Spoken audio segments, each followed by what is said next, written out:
every bead is touched. When you're looking at a piece of beadwork that has countless numbers of beads, you know for sure that every single one of those beads has been touched by the creator.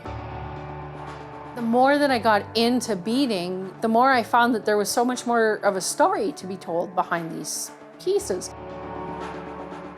For me, trying to make sure that the beadwork art doesn't die, but the stories that go along with the beadwork need to be attached to it. And because everything was so suppressed for so long, beadwork is an art that was almost lost. Now that there's a resurgence in beading and the indigenous culture, and in my case, the Métis culture, I think it's important to understand the full history of it. You can't move ahead if you don't know who you are. In order to find out who you are, you need to really look inside yourself.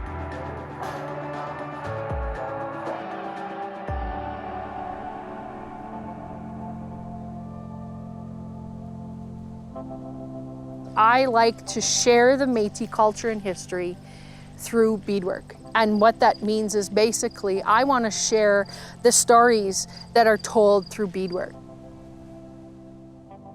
I take them out on a yard scouting tour and I identify and kind of talk about some of the primary vegetation that was historically used, native to Manitoba, with the Métis in regards to medicinal and technical uses. After that, they'll come into the sunroom and we'll work on one of the two activities depending on the program that they chose. One is developing a pattern. The other program that I work on is the beading program. They will learn and understand how to do two-needle beading. This is to give you practice, this pattern. It's loosely based off of the 5-petal flower that the Métis traditionally bead. And so they'll create their own very little piece of beadwork history.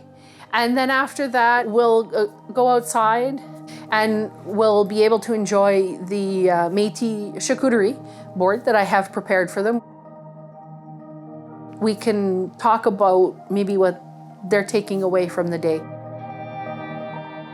And hopefully people will leave with more awareness about beading and the Métis culture.